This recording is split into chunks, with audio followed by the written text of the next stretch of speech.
Ganda to.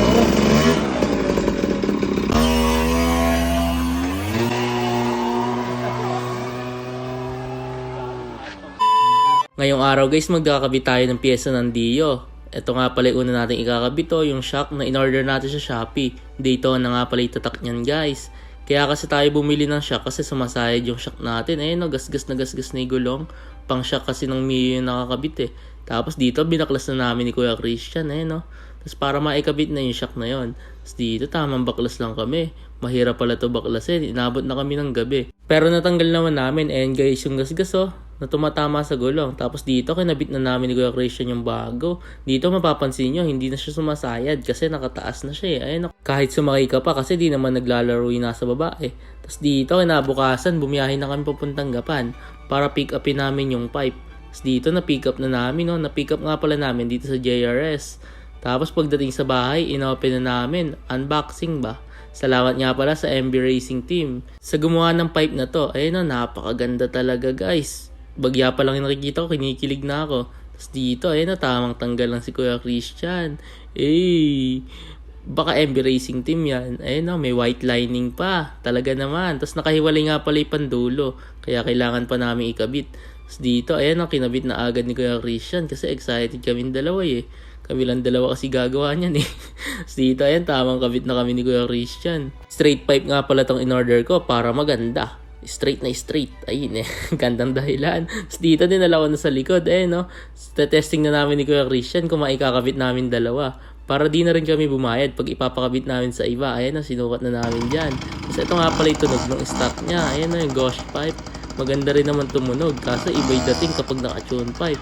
Talaga naman. Tapos dito, ayan, sinukat na agad ni Kuya Christian, Saka hinigpitan yung tornilyo sa pandulo para di malaglag kapag kinabit. Tapos dito, ayan, tamang baklas na kami ng kaha para matesting na. Dito, meron muna ako kay Papa ng pamihit, ayun, Allen wrench, saka yung mga open. Kasi hindi mapipihit eh. Tapos ayan, Allen kasi guys yung nakalagay na tornilyo. Ayan, kita nyo naman. Tamang pihit lang dyan si Kuya Christian. Tapos dito natanggal na. Tapos tinanggal na rin namin tornilyo sa gilid. Walang alikabok na guys. Sa bukid kasi kami nakatira eh. Tapos dito, natanggal na. Tamang tanggal lang. Tapos dito, tinesting na rin ni Kuya Christian agad. Sukat na sukat guys. Baka MB Racing Team yan. Sukat na sukat. Tapos kinabit na agad ni Kuya Christian para humigpit na. Kaso kulang kami ng tornilyong isa. Tapos dito, tinanggal na rin yung pipe gasket para walang singaw. Wala kasi kami mabila na bago eh. Hirap din kasi ng pyesa ng motor na to eh. Tapos dito, tamang higpit na. Para matesting na agad. Sound check ba? Tapos tamang higpit lang dito si Kuya Christian. Sa baba na hinihigpitan niya. Tapos dito, finishing touches na. Sobrang higpit na niyan guys. Dito, tinignan ni Kuya Christian kung okay na. Kung mahigpit na. Kahit walang tornilyong isa. Tapos testing na.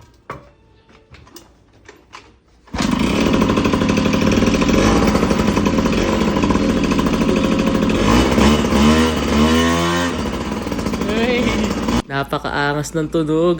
Kumakalanseng. Kala mo may holid sa loob eh. Tapos dito, di na ni Kuya Christian kung may singaw daw. Wala naman, usok lang. Ganda to.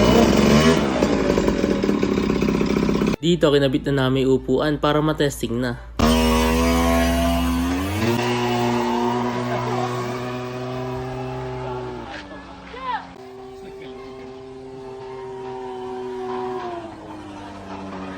Malakas!